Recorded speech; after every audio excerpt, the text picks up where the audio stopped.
Hello students, welcome to Unique Classes of Right Way. आज बच्चे हम लोग स्टार्ट करने वाले हैं स्टैट्स के फर्स्ट पेपर में चैप्टर 1 क्लास थर्ड। क्लास 1 और क्लास 2 में हमने मीन और मीडियन के बारे में पढ़ा था। क्वार्टाइल, डिसाइल्स, परसेंटाइल्स भी हमारा हो चुका है। बस एक क्वेश्चन के थ्रू करना रहता है। इंडिविजुअल और डिस्क्रीट में लास्ट क्लास में हमने नहीं, सिर्फ इंडिविजुअल में किया था। डिस्क्रीट और कॉन्टिन्यूअस में क्वार्टाइल, डिसाइल्स, परसेंटाइल्स इन सबको करना रहता है। So write down the first topic discrete. Mode को भी हटा देते हैं, नोट करेंगे ऑफ कोर्स, लेकिन अभी हेडिंग देना डिस्क्रीट।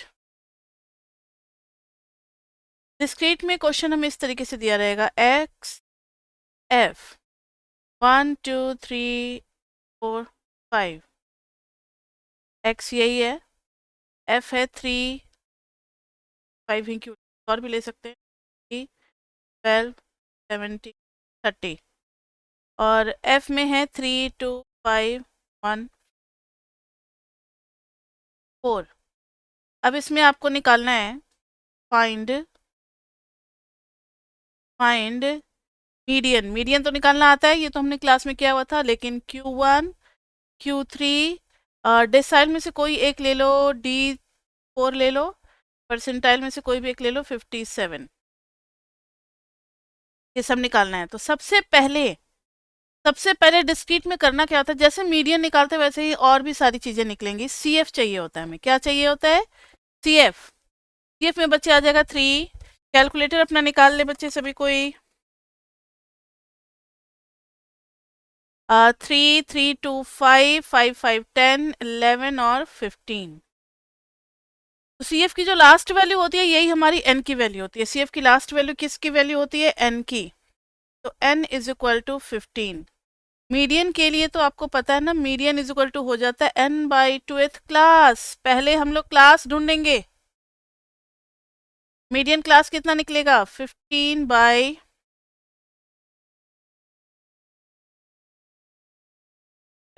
बाई 2th क्लास, यानी 7.5। अब मुझे बताओ कि 7.5 किस में लाई करेगा?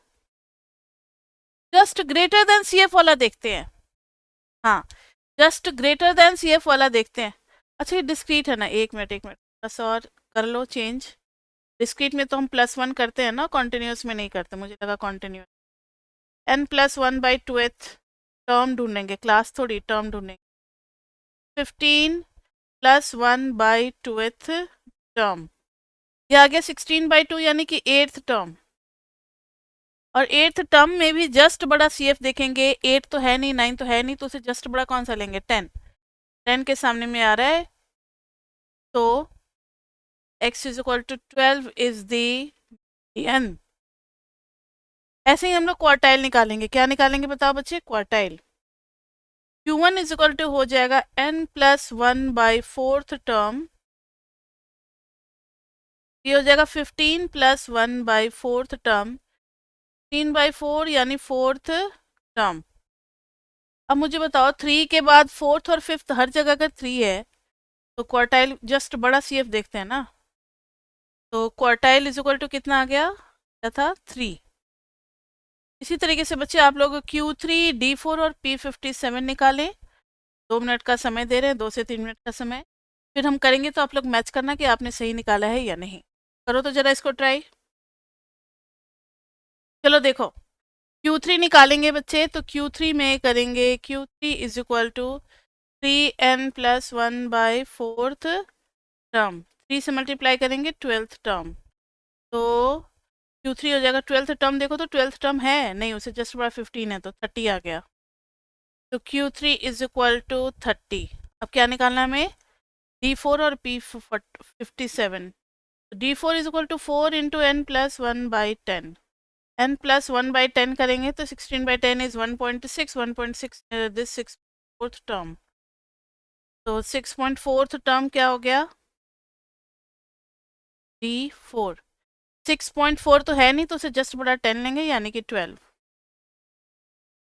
अब P57 इंटू N+1 बाई 100, तो ये कैलकुलेटर से निकालना पड़ेगा। कितना हो जाएगा ये? 16 by 100 1.6 into 57, this is 91.2 91 point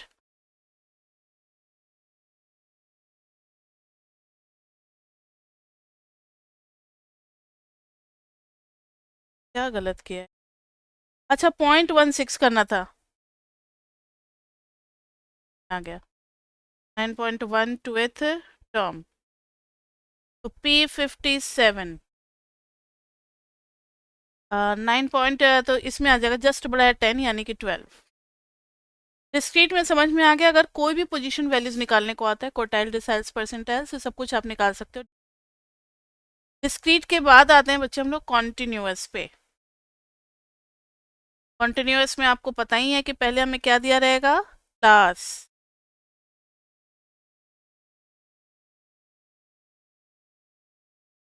और फ्रीक्वेंसी। मान लो 10 to 20 है, 20 to 30 है, 30 to 40 है, 40 to 50 है, 50 to 60 है। फ्रीक्वेंसी 23147। यहाँ भी बच्चे सबसे पहले हमें क्या निकालना होता है, CF निकालना होता है। CF निकाल लेंगे तो 2 3 2 5 1 6 4 10 और 17।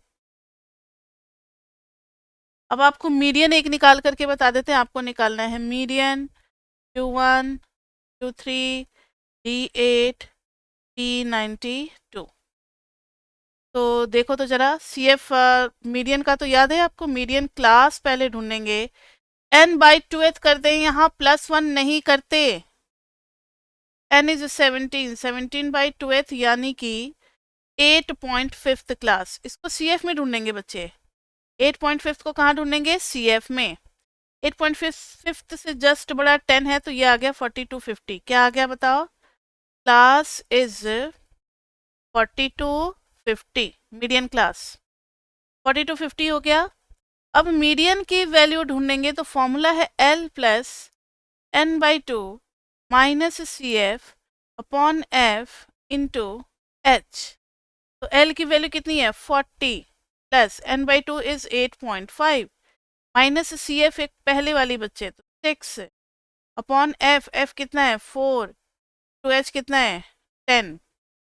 तो दिस इज 40 प्लस 0.5 यानी कि 25/4।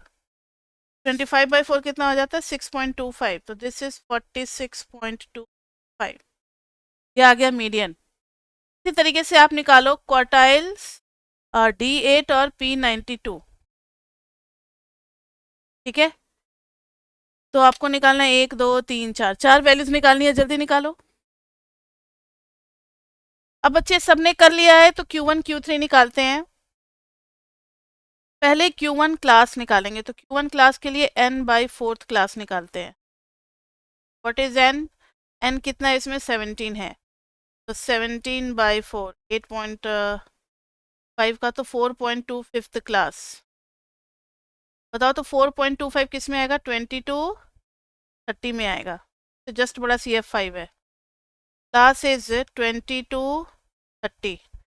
तो Q1 value is equal to, formula पहले लिख दो, L plus n/4 minus CF upon F into H।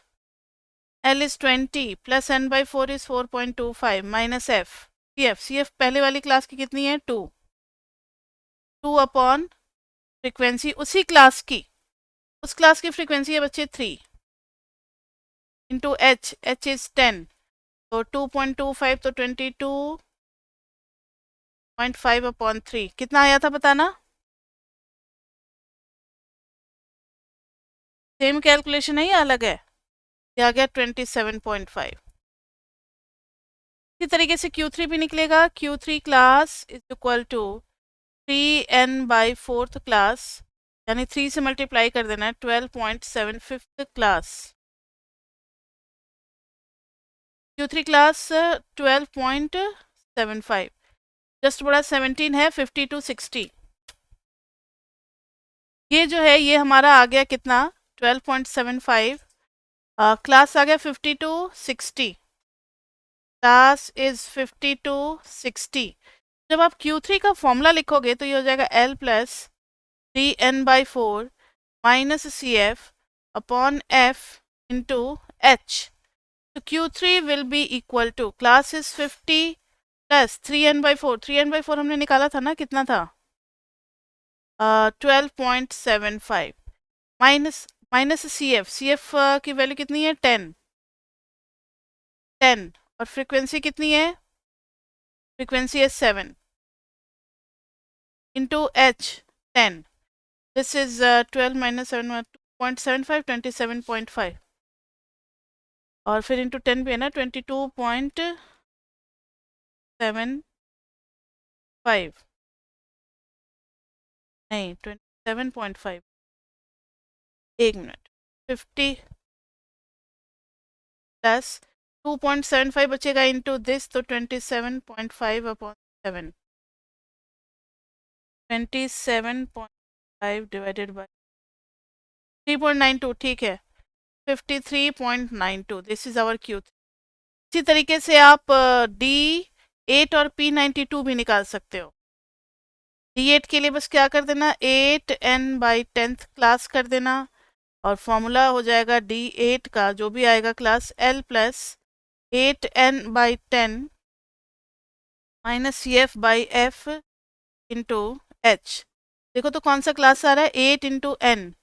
8 और n is how much 17. 8 into 17/10th class तो ये हो जाएगा 8 इंटू 17 8 इंटू 17 13.6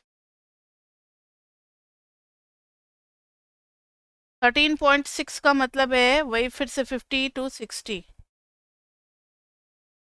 जस्ट बड़ा CF देखते हैं इधर आ जाएगा 50 प्लस 13.6 तो निकाला ही है माइनस CF उससे ऊपर CF कितना है 10 है और उस क्लास की फ्रीक्वेंसी कितनी है 7 है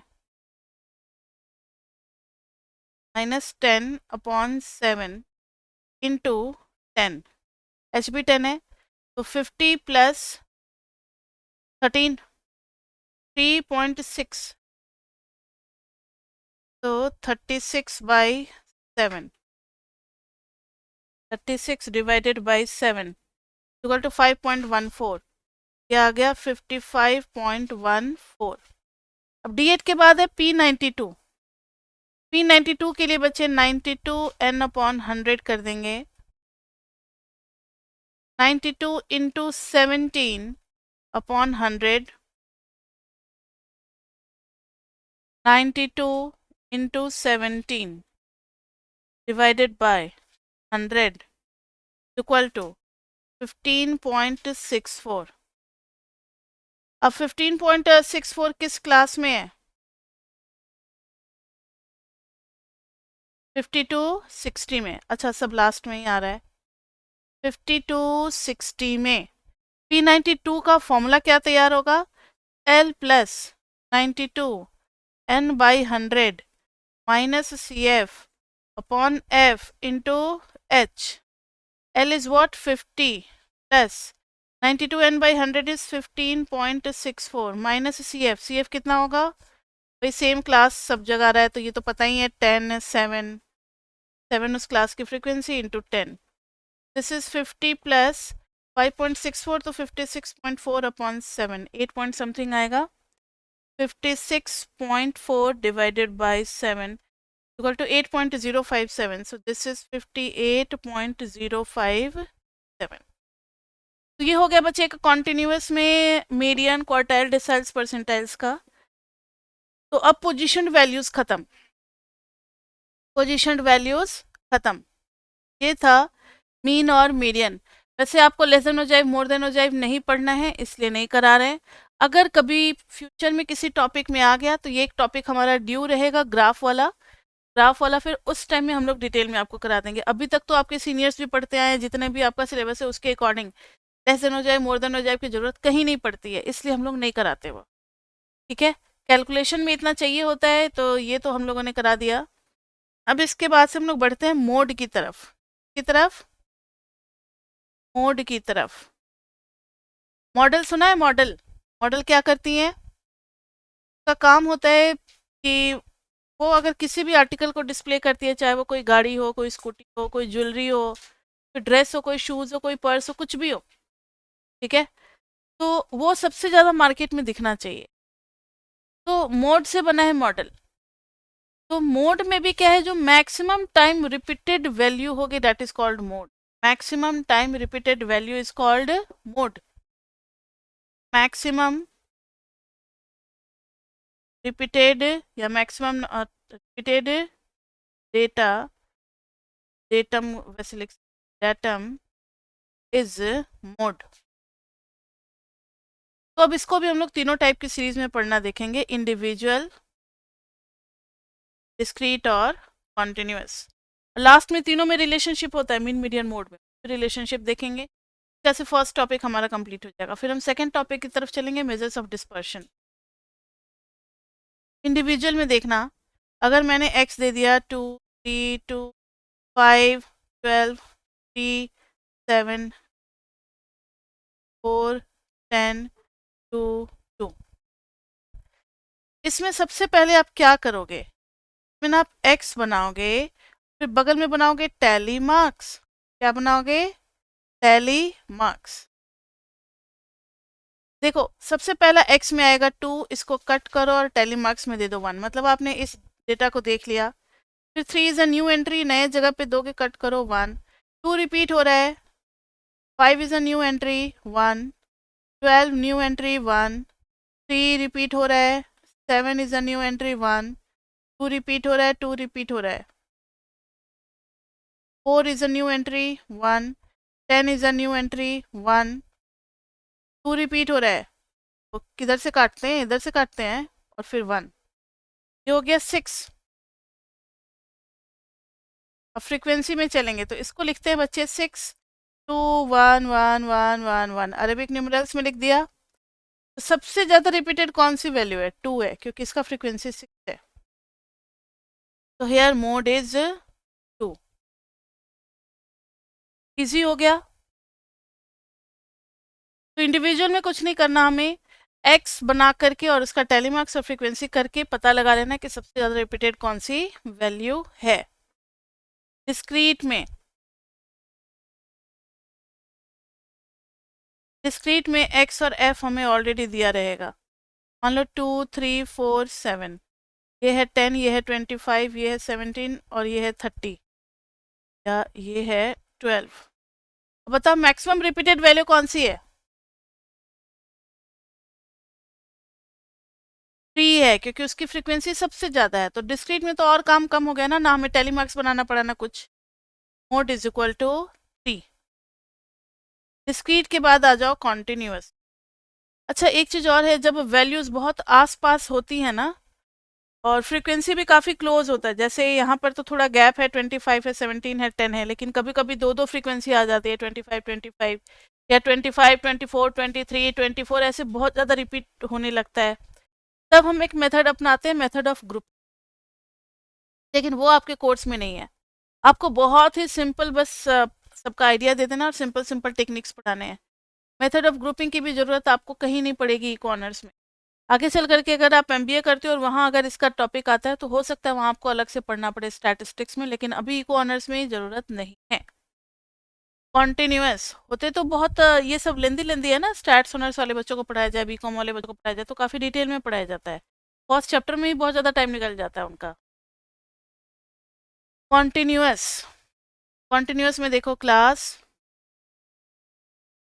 इसलिए मैंने बता दिया कि कहीं आप कुछ दूसरे बुक्स लेते हो लाइब्रेरी से या कहीं से ऑनलाइन देखते हो, या कोई अगर आपके सीनियर मिल जाते हैं, बोलेंगे अरे तुम्हें ग्रुपिंग मेथड नहीं पता, तो बोलना मेरे सिलेबस में नहीं है, मुझे पढ़ने की जरूरत नहीं है, टाइम क्यों वेस्ट करोगे, अच्छा माइक्रो मैक्रो 2 बार 3 बार पढ़ लो, वो आपका मेन चीज़ है। क्लास और frequency 10 to 20, 20 to 30, 30 to 40, 40 to 50, 2, 3, 7, 5 पर 6 भी ले लेते हैं ताकि समझ में आ जाए जो समझाना चाह रहे हैं। 6। अब यहाँ पर देखो बच्चे, मैक्सिमम फ्रीक्वेंसी किसकी है, लेकिन यहाँ तो एक क्लास पूरा निकल करके आ रहा है, मोड वैल्यू नहीं निकल करके आ रहा है। Model class is 30 to 40, but what about the mode value? Mode value तो एक सिंगल वैल्यू होनी चाहिए, वैल्यू तो आया नहीं, मोड वैल्यू तो आया नहीं। मोड वैल्यू के लिए एक फॉर्मूला है, L plus delta one by delta one plus delta two into H. अब ये डेल्टा वन क्या है? तो जो मैक्सिमम फ्रीक्वेंसी है उससे पहले वाले फ्रीक्वेंसी का गैप ले लोगे, 7 माइनस 3 इज इक्वल टू 4। अब ये नहीं कि 7 से जो जस्ट छोटा उसका गैप लेना है, 6 तक मत पहुंच जाना, जस्ट प्रीवियस क्लास बोलते हैं। और मैक्सिमम से अगर जस्ट पोस्ट क्लास लोगे तो डेल्टा टू हो जाएगा 7 माइनस 5 2, और एच तो उसी क्लास का हाइट होता है। तो एल कितना हो गया? 30 lower value of the model class plus delta one is 4 by 4 plus 2 to h is 10. This is 30 plus 40 by 6. 30 plus 40 by 6. So 40 divided by 6 is equal to 6.67. So this is 36.67. Mode value भी निकल करके आ गई। Clear बच्चे? तो ये negative कैसे होगा? नहीं होगा कभी भी नेगेटिव। क्यों नहीं होगा नेगेटिव? क्योंकि आप हमेशा मैक्सिमम लोगे, मैक्सिमम से पहले वाली उससे छोटी ही होगी, मैक्सिमम के बाद वाली भी उससे छोटी ही होगी, कभी भी नेगेटिव नहीं आएगा। समझ में आई बात? क्योंकि आप मैक्सिमम में से दूसरे को माइनस कर रहे हो ना, तो कैसे नेगेटिव आ सकता है? कभी नहीं आएगा। अब इसी को कुछ बच्चे इस तरीके से पढ़ते हैं, F not F one F two, कुछ ऐसे लेकर के, F one minus F not, F one minus F two, इस तरीके से। तो वैसे भी आप कर सकते हो, डेल्टा वन क्या हो जाएगा? F one minus F not, इसको जो फॉर्मूला अच्छा लगता हो, F one minus F two, delta one plus delta two क्या हो जाएगा?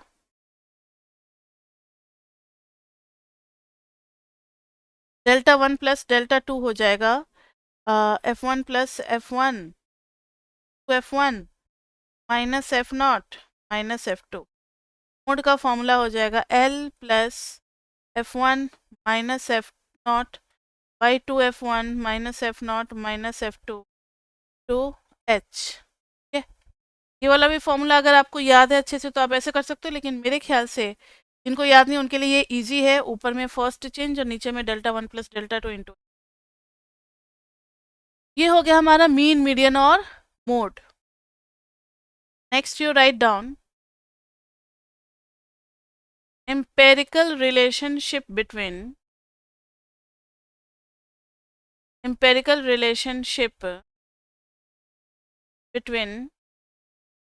mean, median and mode.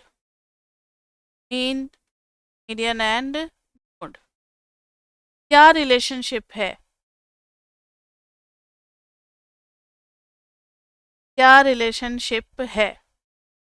Mode is equal to 3 median minus 2 mean. Mode is equal to 3 median minus 2 mean. इसमें होता क्या है कि अगर आप ध्यान दोगे, mode plus mean is equal to क्या आ जाएगा? 3 median. Median is equal to क्या हो जाएगा? Mode plus 2 mean by 3। 3 को लिख सकते हैं ऐसे 1 plus 2।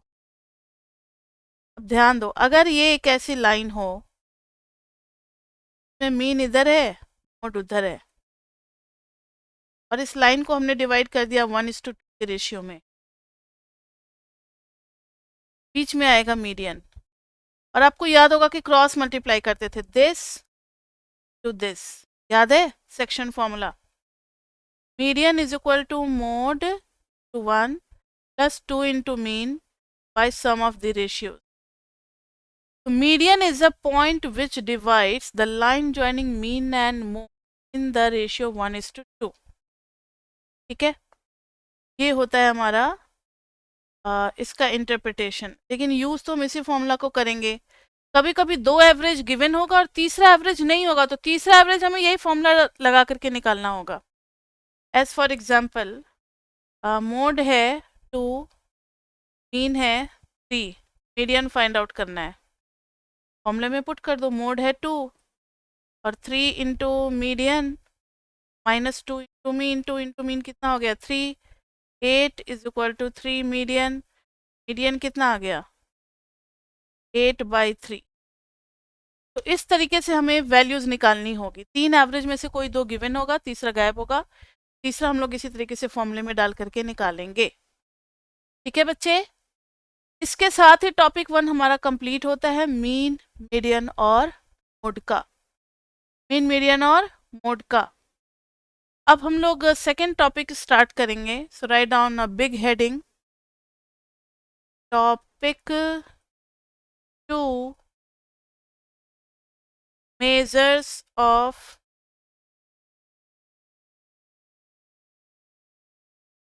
Dispersion. Measures of dispersion. Average तो कर लिया हमने, एवरेज में मीन मीडियन मोड ही आपको पढ़ना है। अब डिस्पर्शन पढ़ेंगे। डिस्पर्स आपने कभी वर्ड सुना है? डिस्पर्स, डिस्पर्स वर्ड किस साइंस में सुना था? ठीक है, डिस्पर्स्ड फेज, डिस्पर्शन मीडियम, ऐसे कुछ सुना होगा। और असेंबली में नहीं सुनते डिस्पर्स? जब असेंबली होती है, स्कूल की होती थी, तो जब लाइन वाइन में लग जाते थे, जब सारा काम हो गया, जैसे टीचर जो ड्रम बजाते थे, या ड्रम नहीं भी बजता होगा, तो बोलते होंगे नाउ डिस्पर्स। डिस्पर्स का मतलब अब सब डिस्पर्स हो जाओ, कोई लाइन में खड़े होने की जरूरत नहीं है, वो अपने अपने क्लास में चले। तो डिस्पर्स का मतलब होता है बिखरा हुआ, scattered here and there, that is called disperse. अब मान लो कि 2 ऑब्जर्वेशन है हमारे पास, ये एक्स के लिए है, इसके डेटा इस तरीके से हैं, ये वाई के लिए है, इसके डेटा इस तरीके से है। Now tell me which is more dispersed? दोनों में सेम नंबर ऑफ वाई, तो here Y is more dispersed, here Y is more dispersed, क्योंकि इसके डेटा ज़्यादा बिखरे हुए हैं। का जो एवरेज होगा ना, उससे सबकी दूरी बहुत ज़्यादा है। यहाँ जो एवरेज है उससे सारे डेटा बहुत क्लोज हैं। तो डिस्पर्शन जो है वो कंपैरिजन है, वो कंपैरिजन है किसी भी 2 डेटा के लिए डिस्पर्शन हम लोग पढ़ते हैं। ठीक है, अभी तो ग्राफ में से देख के बता दिया, अब जरा देख के बताना।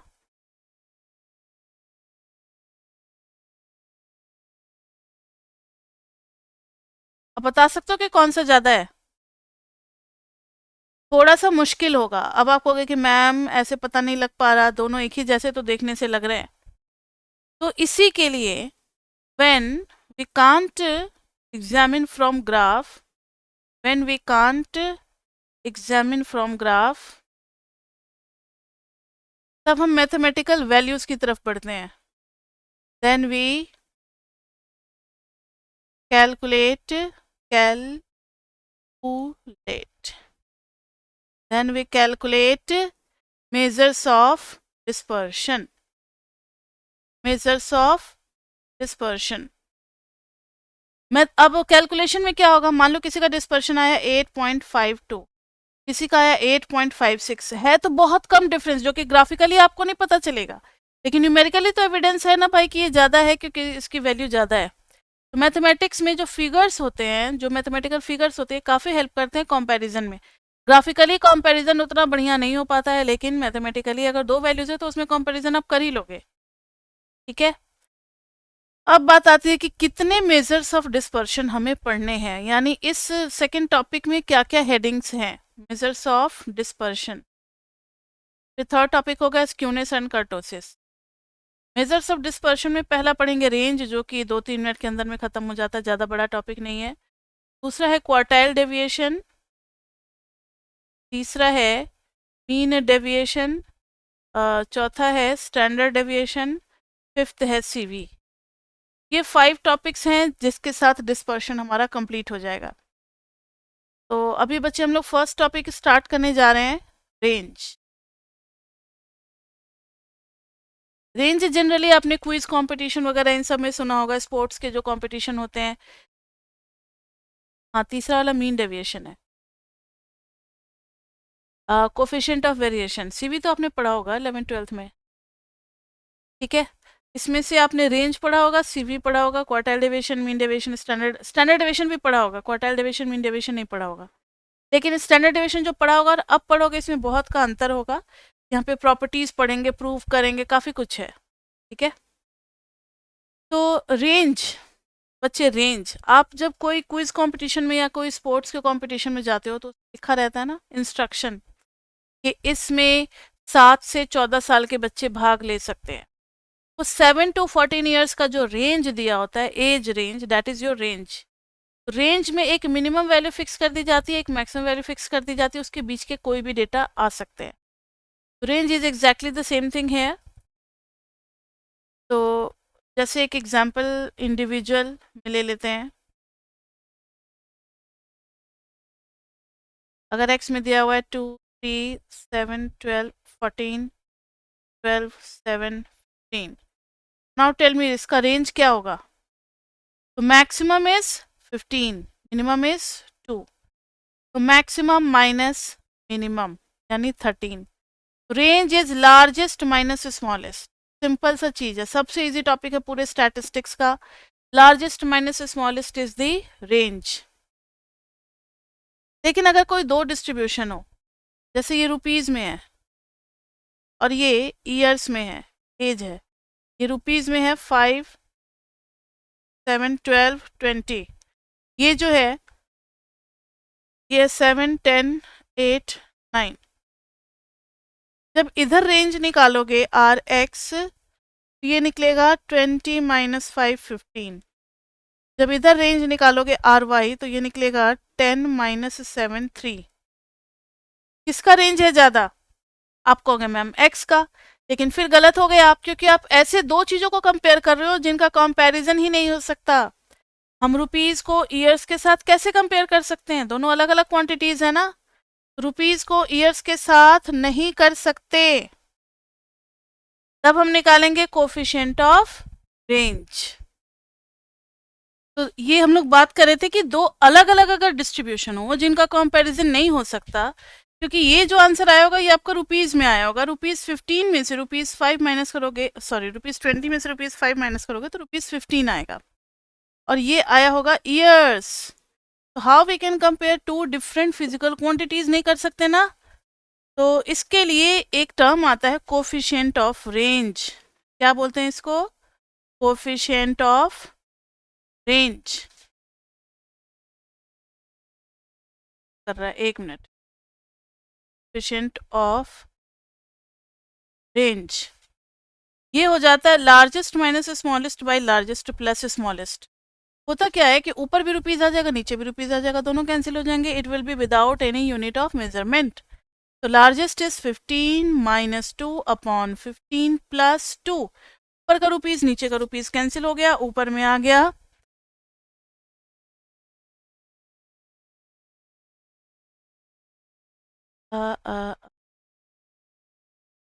क्या किया, ऊपर वाला ले लिया, ये वाला लेना है ना। आप लोग भी बोलते क्यों नहीं हो? तो 20 माइनस 5 अपॉन में आ जाएगा 20 प्लस 5। तो this is 15 by 25। It will B 15 divided by 25, 0.6। यहाँ पर भी जब आप कोफिशिएंट ऑफ रेंज निकालोगे ये हो जाएगा लार्जेस्ट माइनस स्मॉलेस्ट अपॉन में लार्जेस्ट प्लस स्मॉलेस्ट। तो ये आ जाएगा 3/17, 3 divided by 17.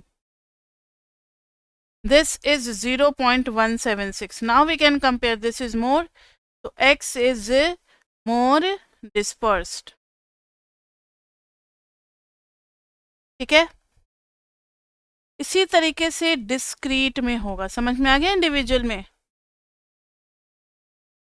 डिस्क्रीट में देखना बच्चे फॉर्मूला वही। यस,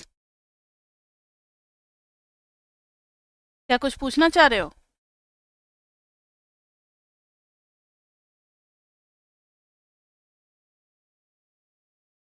कोफिशिएंट ऑफ रेंज में देखो ना, रुपीज रुपीज कैंसिल हो गया ना, ऊपर का रुपीज नीचे का रुपीज कैंसिल हो गया, ईयर्स ईयर्स कैंसिल हो गया। तो now we can compare two coefficients. ठीक है, हाँ यूनिटलेस होगी हमेशा। Coefficient of range has no unit. Range has unit but coefficient of range has no unit. क्यों नहीं? यूनिट ऑफ मेजरमेंट नहीं कैंसिल हो जाएगा? हो जाता है। तो पहले आपने कभी नहीं किया क्या? दो दो अच्छा चलो 9th क्लास के साइंस में पढ़ते, दो मास का ratio m1/m2 5 kg by 20 kg 1/4 ratio नहीं करते थे कि वहां भी kg लिखते थे? ठीक है ना? रेशियो निकालते थे तो यूनिट ऑफ मेजरमेंट कैंसिल हो जाता था।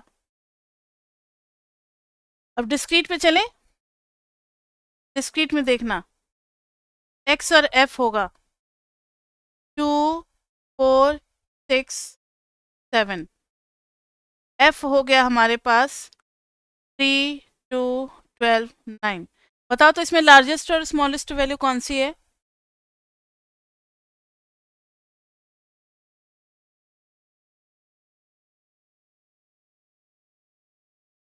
कमाल कर दिया, ये कैसे बोल दी?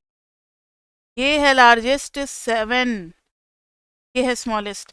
7 को 9 बार लिख दोगे या 6 को 12 बार लिख दोगे तो क्या 6 की वैल्यू बढ़ जाएगी? लार्जेस्ट फिगर मैंने पूछा था तो लार्जेस्ट फिगर तो 7 ही होगा। ठीक है, तो रेंज हो जाएगा 7 - 2, कोफिशिएंट ऑफ रेंज हो जाएगा 7 - 2 by 7 plus 2, 7 - 2 by 7 plus 2।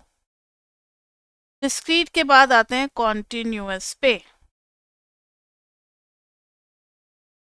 Continuous में देखना बच्चे, क्लास है 10 to 20, 20 to 30, 30 to 70, 70 to 75। इससे कोई फर्क नहीं पड़ता कि इक्वल है या नहीं, 20, 15, 30, 60। अब बताओ लार्जेस्ट वैल्यू कौन सी होगी और स्मॉलेस्ट वैल्यू कौन सी होगी?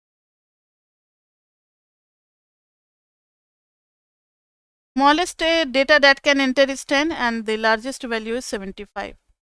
तो यहाँ पर जब रेंज निकालोगे तो 75 - 10, और जब कोफिशिएंट ऑफ रेंज निकालोगे तो 75 - 10 बाई 75 प्लस 10 हो जाएगा। क्लियर?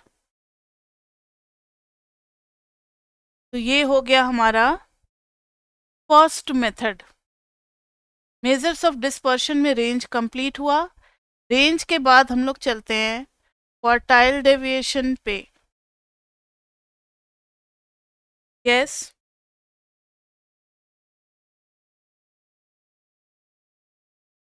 कोई बात नहीं, हाइट इक्वल नहीं है तो उससे मतलब क्या हुआ? इस पूरे ऑब्जर्वेशन में सबसे बड़ी वैल्यू हम क्या ले सकते हैं? 75, उससे ऊपर तो अलाउड ही नहीं है ना। को देखा जाता है, एक्स को देखते हैं हम, फ्रीक्वेंसी से कोई मतलब नहीं है और हाइट से भी कोई मतलब नहीं है। ठीक है, क्वार्टाइल डेविएशन। बच्चे देखो, क्वार्टाइल डेविएशन में एक टर्म आता है इंटर क्वार्टाइल रेंज। इसमें सिर्फ फॉर्मूला ही है, बाकी सब आपको निकालना आता है। इंटर क्वार्टाइल रेंज ये हो जाता है Q3 माइनस Q1, यानी अपर क्वार्टाइल माइनस लोअर क्वार्टाइल। उसके बाद से आ जाता है क्वार्टाइल डेविएशन। क्वार्टाइल डेविएशन जिसको हम लोग Q डॉट D डॉट के नाम से जानते हैं, this is Q3 minus Q1 by 2। फिर आ जाता है सेमी क्वार्टाइल रेंज, इसमें 4 फॉर्मूले होते हैं। सेमी क्वार्टाइल रेंज, नेम ही है सेमी, तो Q3 माइनस Q1 बाई 2। उसके बाद से है सेमी क्वार्टाइल रेंज और क्वार्टाइल डेविएशन सेम होते हैं। फिर है कोफिशिएंट ऑफ क्वार्टाइल डेविएशन, ये हो जाएगा Q3 कोफिशिएंट है ना, Q3 minus Q1 by Q3 plus Q1, Q3 minus Q1 by Q3 plus Q1। और आपको इंडिविजुअल, डिस्क्रीट और कॉन्टिन्यूअस सब में Q1 और Q3 निकालने आता है। इसलिए टॉपिक 2 जो है ना वो टॉपिक 1 पे बेस्ड है। अगर आपको क्वार्टाइल निकालने आता है तो आप ये चारों चीज़ें निकाल सकते हो। तो हमने जो भी किया था इंडिविजुअल, डिस्क्रीट और कॉन्टिन्यूअस में, जो भी किया था हमने 3 एग्जाम्पल किए थे ना, वो 3 एग्जाम्पल को डू दीज 4 फॉर्मूला को अप्लाई करना है in examples of this one, continuous, discrete and individual. इनके जो भी एग्जाम्पल मैंने आज तो डिस्क्रीट और कॉन्टिन्यूस कराया था, लास्ट क्लास में हमने इंडिविजुअल किया था, तो इन तीनों एग्जाम्पल में आप एक बार ये चारों चीज निकाल करके रख लोगे तो दिमाग में बिल्कुल सेट हो जाएगा कि हाँ ये होते क्या है। ठीक है, तो सेकंड टॉपिक में भी इतना ही था। Third topic is about mean deviation. समझ में आ गया इसमें करना क्या है? Q1 और Q3 जिसको निकालने आता है लास्ट में बस फॉर्मूले में पुट कर देगा, आ जाएगा आंसर। फिर नेक्स्ट है हमारा मीन डेविएशन। लेकिन मीन डेविएशन जो है वो इतना इजी नहीं है, मीन डेविएशन में टाइम लगेगा, इसलिए हम लोग नेक्स्ट क्लास में करेंगे। What was class number today? Class 2 या क्लास 3? कौन सी क्लास 3 है? क्लास 3 थी ना? नेक्स्ट, हाँ, next will be class 4 chapter 1, और जिसमें हम लोग टॉपिक 2 में मीन डेविएशन करेंगे, स्टैंडर्ड डेविएशन करेंगे और सीवीबी करेंगे। तो टॉपिक 2 नेक्स्ट क्लास में कंप्लीट हो जाएगा। ठीक है, हो सकता है कि प्रॉपर्टीज में कुछ टाइम लग जाए तो एक और हाफ क्लास लग जाएगा, लेकिन कोशिश करेंगे कि नेक्स्ट क्लास में ही ये तीनों कंप्लीट हो जाए। तो इसके लिए टॉपिक 2 हो गया हम लोगों का कंप्लीट। फिर नेक्स्ट क्लास में हम लोग टॉपिक 2 हो जाएगा कंप्लीट। नेक्स्ट क्लास में मिलते हैं बच्चे। हम अभी तक के लिए इतना ही। Till then bye bye bye bye.